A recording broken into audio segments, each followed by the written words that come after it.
오늘 사도행전 2장의 오순절 성령 충만의 사건은 창세기 11장의 바벨탑 사건을 완전히 뒤집어 엎는 회복의 역사라는 것이에요. 창세기 11장 1절에서 5절의 말씀입니다. 온 땅의 언어가 하나요 말이 하나였더라. 이에 그들이 동방으로 옮기다가 신할 평지를 만나 거기 거류하며 서로 말하되 자 벽돌을 만들어 견고히 굽자 하고 이에 벽돌로 돌을 대신하며 역청으로 진흙을 대신하고 또 말하되 자 성읍과 탑을 건설하여 그 탑 꼭대기를 하늘에 닿게 하여 우리 이름을 내고 온 주변에 흩어짐을 면하자 하였더니 여호와께서 사람들이 건설하는 그 성읍과 탑을 보려고 내려오셨더라. 여호와께서 이르시되 이 무리가 한 족속이요 언어도 하나이므로 이같이 시작하였으니 이후로는 그 하고자 하는 일을 막을 수 없으리로다. 자 우리가 내려가서 거기서 그들의 언어를 혼잡하게 하여 그들이 서로 알아듣지 못하게 하자 하시고 여호와께서 거기서 그들을 온 지면에 흩으셨으므로 그들이 그 도시를 건설하기를 그쳤더라. 그러므로 그 이름을 바벨이라 하니 이는 여호와께서 거기서 온 땅의 언어를 혼잡하게 하셨습니다. 여호와께서 거기서 그들을 온 지면에 흩으셨더라. 네, 5절이 아니라 8절 말씀까지, 9절 말씀까지인데 오늘 이 바벨의 사건이 무엇이죠? 사람들이 살면서 언어가 하나요 구음이 말하는 것이 하나일 때 하는 일이 있어요. 그게 뭐냐면 매우 강력한 연대가 일어난다는 것입니다.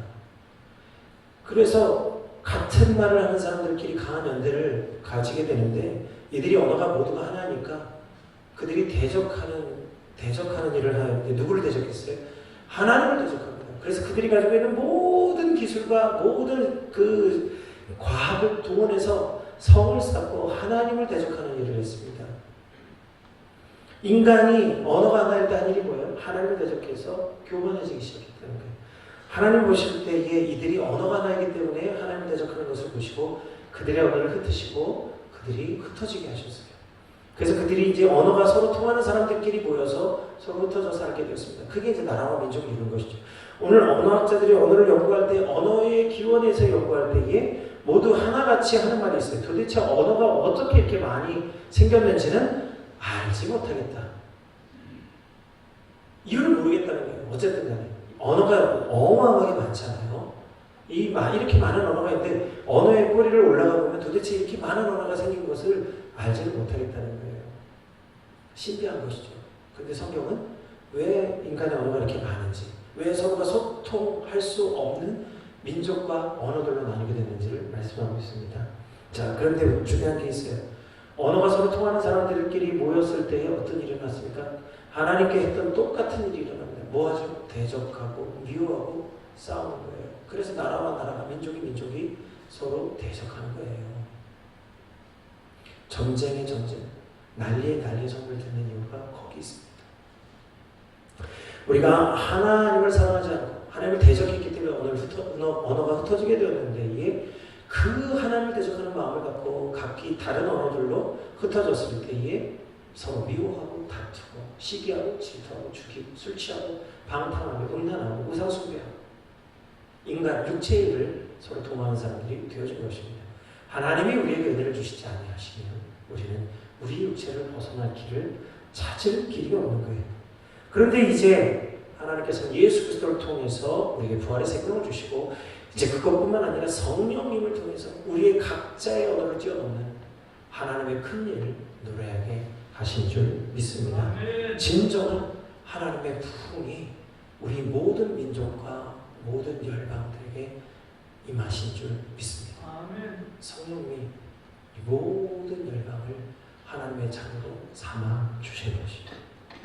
하나님의 크신 복을 모든 민족에게 땅끝까지 이르러 증인되게 하시도록 성령 충만함의 은혜를 주실 줄 믿습니다. 아멘. 오늘 우리에게 주신 이 성령 충만함의 역사는 무엇이냐?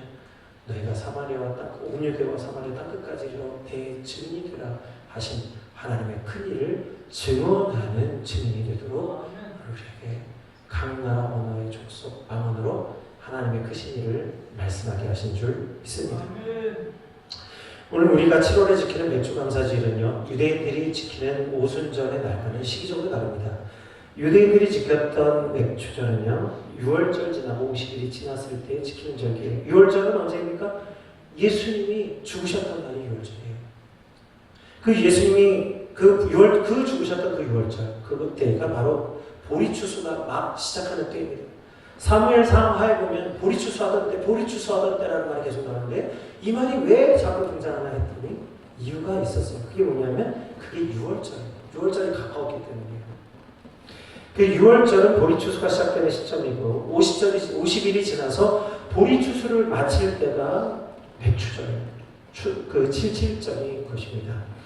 그래서 유월절은 하나님이 애굽에서 건져주신 것에 대해서 구원해 주신 것에 감사하는 절기이고 맥추절은 77절은 무엇에 감사하는 것이냐. 그 하나님이 애굽에서 건져내 주셔서 가나안 땅에서 첫 열매를 주신 것에 대해서 감사하는 절기인 것입니다. 그러니까 오늘 유월절과 77절은요. 맥추절은 하나님의 구원하심과 그 구원을 통한 것뿐만 아니라 하나님이 우리에게 열매 주신 것에 대해서 감사하는 절기입니다. 영적인 구원과 우리 육신의 열매를 주신 것에 대해서 둘 다 감사하는 절기인 것이죠.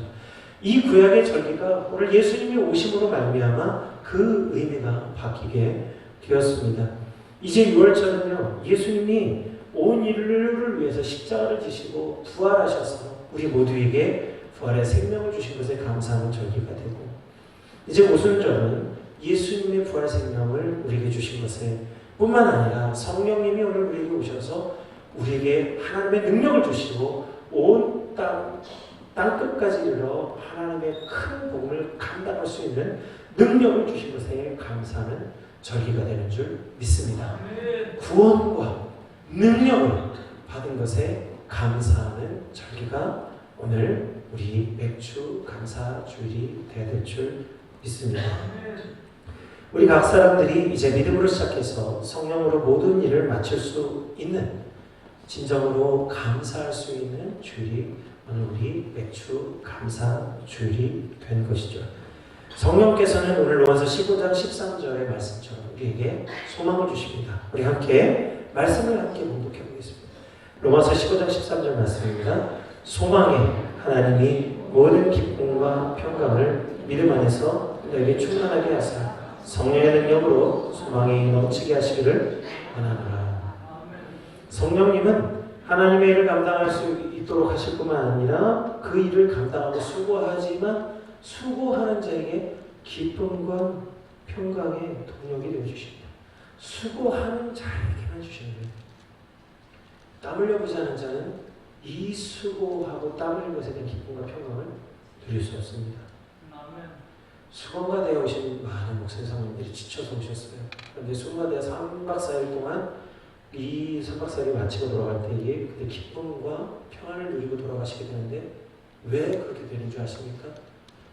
우리 장민교회가 능력이 있어서 그렇게 하는 거 아닙니다. 이거 오해하시는, 너무 많은 분들이 오해하시는 거예요. 장민교회가 은혜를 끼쳤다. 그렇게 생각하시면 우리 정말 이 수건가대와 해서는 안 됩니다. 우리가 한 게 아니에요.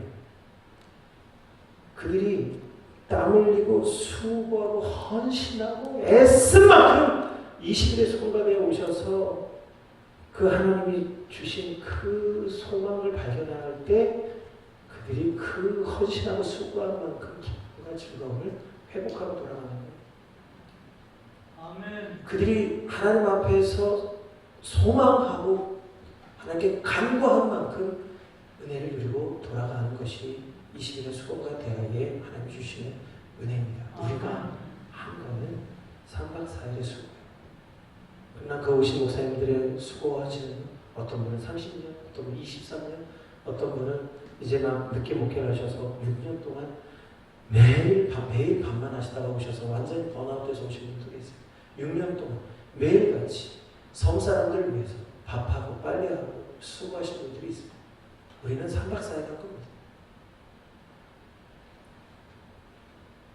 우리 한 게 아니라 그 목사님 사모님들이 수고하고 헌신한 만큼 소망을 가진 만큼 하나님의 은혜를 누리고 돌아가는 것이 20회 수건과 다에 하나님이 주시는 은혜예요.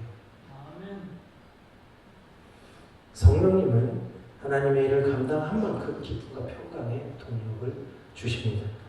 그래서 성령 충만함을 받으면 소망이 넘치게 됩니다. 이 소망의 넘침이 무엇인지를 오늘 요엘서에서 말씀하고 있는 거예요. 우리 자녀들은 그 소망이 무엇이냐고요? 우리 자녀들은 예언하게 되고 우리 청년들은 환상을 보고 우리 장년들은 꿈을 꾸게 되는 것입니다. 성령님이 우리 자녀들과 청년들과 우리 장년들에게 주신 것이 바로 이 소망이라는 것입니다. 이것이 하나님이 말씀하시는 마지막 때에 하나님 주시는 소망을 품은 성도들의 모습이 되는 줄 믿습니다. 우리 모두가 성령 충만함으로 하나님의 큰 일을 감당하여서 정말 12년, 18년, 30년, 100년이 지나도 그 가치가 더욱 깊어져서 고귀하게 여겨지게 되는 성령으로 익어가는 맥주 감사 주일의 성도들 되시기를 주의 이름으로 축원드립니다.